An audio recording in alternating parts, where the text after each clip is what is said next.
species that are associated with this habitat, including the red cockaded woodpecker. And Jennifer mentioned or asked if they do occur in South Florida slash pines, and they do. Red cockaded woodpeckers are at the Babcock-Webb WMA in Charlotte County. And I'm not sure that they have longleaf pines there. They're just a little bit north of there, but not on the web. So. And also gopher tortoises. And you can see, again, here, we have pretty high diversity, but also pretty high risk. And gopher tortoises, I'm sure you've heard the word keystone species at some point in your life. Gopher tortoises are a keystone species. Their burrows are actually provide habitat for up to 300 different species, so they're very important to have. And also critters like our Florida fox squirrel.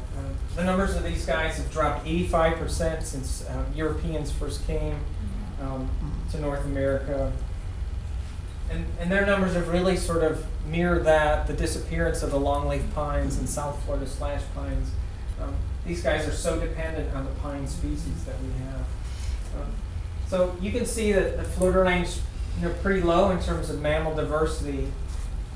So my next question is, where do you think we lie in terms of mammal or risk to these mammals? Number one. Number two. Yeah. And number two, but look, it's like among the continental United States, we're really number one. So. And then we're followed pretty closely by some other southern states here. But I think the state of the Florida panther is really a great example of why the risk for mammals is so high in our state. So it's really not. I think to your question back there, with the new amendment really changed the map of Florida and the conservation lands. And I think the answer is yes. Well, I know the answer is yes. But at the same time, it's not just about setting aside more land for conservation. So much of it is about management. And it's great to acquire the land, but then you really have to manage it. And you have to manage, especially in Florida, you have to manage it pretty actively. You don't want to end up in a situation like this where you've got your flatwoods habitat, but then it's grown up with shrubs, or even worse, it just becomes a big Brazilian pepper thicket. That may be okay for some critters and that kind of stuff, but I don't know if anybody's been out to Shell Creek Preserve in Charlotte County. I'm with Audubon and Sierra Club, and Sierra Club's leading a hike out there Thursday morning if everybody wants to go. But Shell Creek Preserve is also part of the HCP for the scrub jay, and that means the pines are probably going to come down. The pines are what? Probably going to come down because they're not good for scrub jays. They provide a threat for scrub jays. As I understand, it's not this particular part. It's like farther east from there. Well, there's 3 loops, and right now they're working on the 3rd loop, and I haven't seen the whole plan to know if they're going to do the whole property or not.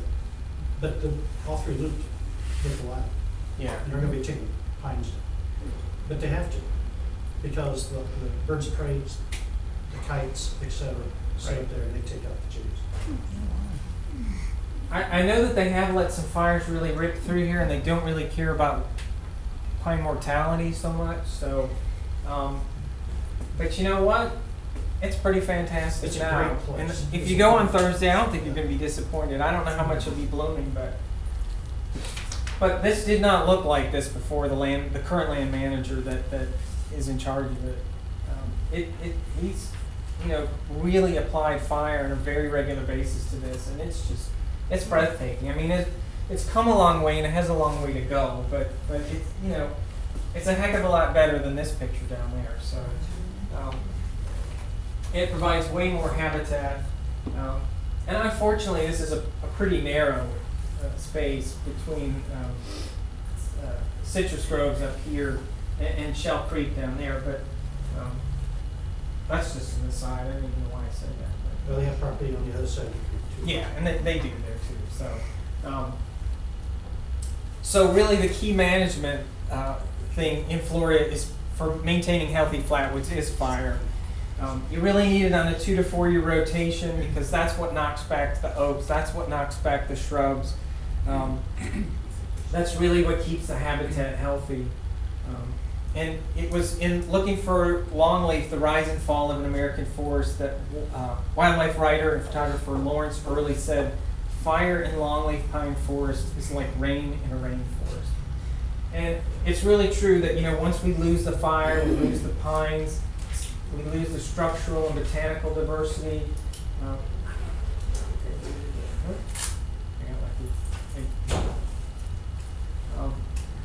This beautiful pawpaw is federally endangered, and it grows in some Charlotte County properties.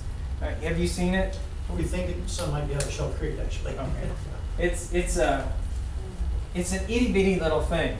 I mean, these plants, I don't know if it's deceptive or not, but these are tiny little plants. They're only about that big, and their flowers are, you know, maybe an inch across, but, you know, really a spectacular little plant. But without fire, you know, it grows up. The forest can grow up, and you can lose little charms like that. Then you start losing, once you lose the plants, you can also start losing the wildlife, you know, the woodpeckers, the tortoises, the fox squirrels. So this map, it's similar to the one I showed earlier, but it gives really a good representation. As you can see, all the whatever color that is, you can see that most of Florida is really in private lands. And so this really gets back to what Jennifer was saying, that what's evident from this map is that conservation is really in the hands of a lot of private landowners in Florida. Our state, local, federal, non-governmental agencies, we can't manage all of Florida's natural lands. We can't protect all the flora and fauna. There just simply isn't enough resources to do that. So private lands are really the link between the different private or public lands that are more widespread. And as is outlined in our FWC agency strategic plan, FWC is committed to ensuring sustainable wildlife and critical habitat, and also with partnering with Florida residents to work on private lands. So we know fire is an important management tool for habitats, for native plants and animals.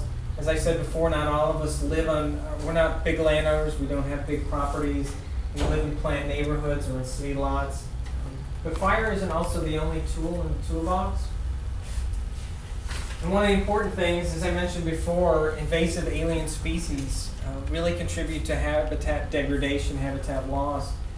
So I encourage you to get familiar with what the invasive species are. Educate yourself, know what they are. If you're out on a hike and you see something, pull it out if it's not some enormous thing, or let a land manager know, or let your neighbor know. Because a lot of times people don't know what certain things are. So attention library patrons. The library will close in 15 minutes. Okay. If you have any material to check out. I've only got a couple more slides, but Laptop usage. one of the other things is planting some native plants. The other thing, as Jennifer mentioned, is watching your garbage and not feeding the wildlife. And it's even simple things like putting out an owl box, a bird box, even a bird bath. Those are some great things that you can do, even if you just live in town. As we mentioned, we're part of the landowner assistance program, and we have lots of different options for landowners. We put out these wildlife habitat management calendars. We have easement programs, cost share assistance. See, we got to the end of the show there. So,